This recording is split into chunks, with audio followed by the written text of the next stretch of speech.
nice little kind of phenomena. So if you're going to like App Store on in United States, you will see that top 3 apps right now are not like Facebook, Instagram, Snapchat, TikTok. And it's actually quite unknown apps which are called Parler and MeWe network. So for Europeans, it can be totally something unknown. But I just try to explain you like my view on it. What is this about? Basically, I first like noticed Parler app maybe around like earlier in 2020, maybe like during the spring of 2020, and I was like, what this app is about? So this is just basically like a clone social media app, which is just like a super simple app, just like a clone of Facebook, or maybe a clone of Facebook and Twitter. And so like why is this app suddenly appeared in the top 100 apps on App Store? And then I just did a few videos about Parler app, so you can check out them on my channel. Just like search for Mr. Hacky or Parler app, and you can just find a few of those videos. And then I just figure out that it started to appear in top 100 charts on App Store because people were not happy, especially in the United States, with Facebook and Twitter. So these apps, especially Parler and MeWe, found a niche where they position themselves as kind of alternative to Facebook and Twitter. And then they see a lot of users coming from apps like Facebook, Instagram, just to share, to participate in communities, to create communities, find groups and stuff like that. So these are the reasons why right now, after presidential elections in the United States, a lot of people, especially on the right side, are not like happy with like traditional social media apps, and they're just trying to find some escape in like alternatives and alternative apps which kind of offer a free speech.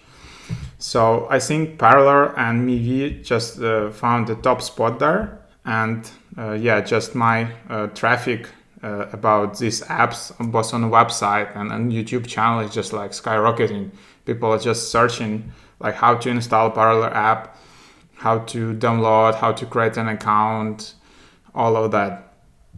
Yeah, by the way, you can just visit mrhack.io for additional information. Just a few words. So Parler is probably the like top app in this category. If you just download it, it's a free app, super easy to install,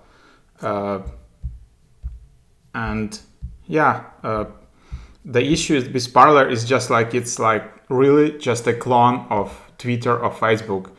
So you have like all the same like features, but just a bit probably different color, just like a red color. And instead of retweet, you have like echo. So you don't retweet, you just do like an echo. And that's basically that. And then there's different settings, but the main difference is that it positions itself as an app for free speech, and they market themselves as a free speech platform.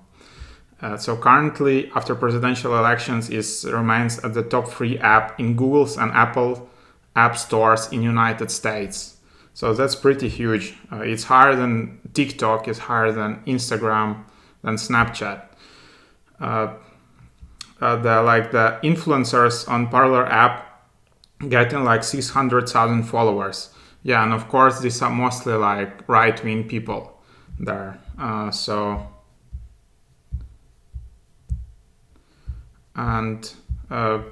was just like checking out like interviews. So like a CEO of social media platform Parler, John Matze, he was interviewed by CNBC, back in July, when there was like a first spike of this app in popularity. And he says they are trying to use decentralized model in monetizing. So they won't be doing like a standard ads the same as Facebook or Twitter. They will be just using influencers to monetize the content.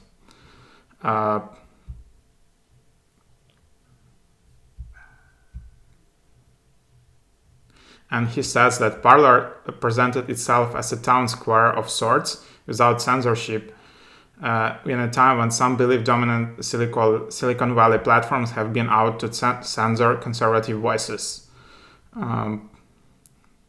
So probably you have seen on Twitter, or like first I think Twitter, it was Twitter when Jack Dorsey first introduced, when you have some kind of a tweet, and then below the tweet you would see this notification that probably you should double check this information, or you should verify this information if it's correct.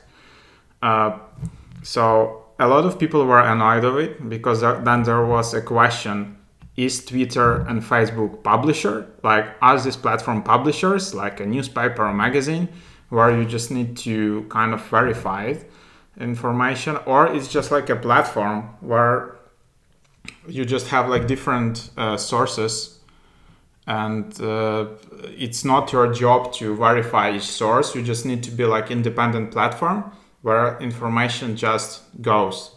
So like still it's I won't be going there. I think it's quite complicated question.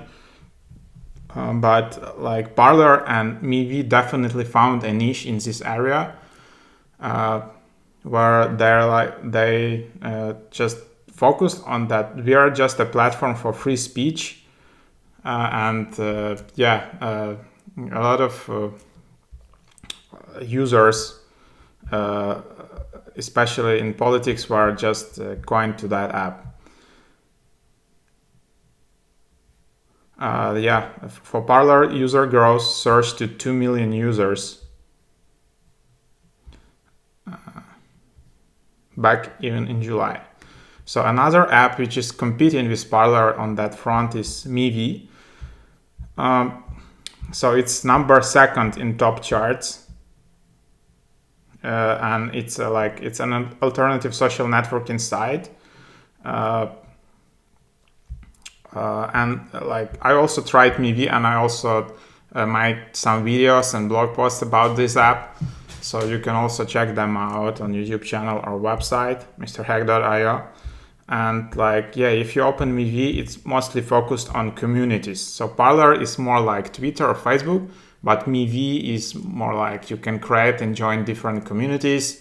There are more like older people there, but there are a lot of like right-wing communities there right now, and it's just like an interesting thing to see how that evolves, and how people are not happy with standard social media, trying to find like different. I'm like completely neutral in political sense. I don't participate in that, but MeWe was also number 1 most downloaded social networking app on the iOS store on like 9th of November, above Facebook Messenger in United States. So that's like pretty impressive. MeWe raised $5.2 million in 2018 with total funding of $10 million, and with backing from celebrity investors such as fashion designer Rachel Roy and Lynda.com founder Linda Weinman. And Tim Berners-Lee, who is like the father of World Wide Web, has even an advisor role in this app. So I think definitely there is kind of a trend there. According to a spokesperson for MeWe, the platform has now around even more than 10 million users. 1 million of users sign up just during the last 3 days from November 11th. So yeah, that's the app. But yeah, I would also advise you to be like quite careful, because like on these apps, they're kind of positioning themselves as like free speech, but there are also like a lot of conspiracy theories, and so that's like complete freedom kind of apps. But it's just like an interesting phenomena from like tech point of view to see it, how like this completely like these apps don't have like great design or some like some I don't know, AI technology or some like other technical insight, but they just found this like wave and probably hard area for Twitter and Facebook, and they just positioned themselves in a different way, and they're seeing right now this surge of users. So yeah, just try it out. What do you think? Leave suggestions in the comments below. Uh, is it worth it or not worth it to use the app? Uh, and yeah, just like share your thoughts on this phenomena. And thanks for joining the stream, and see you in other streams.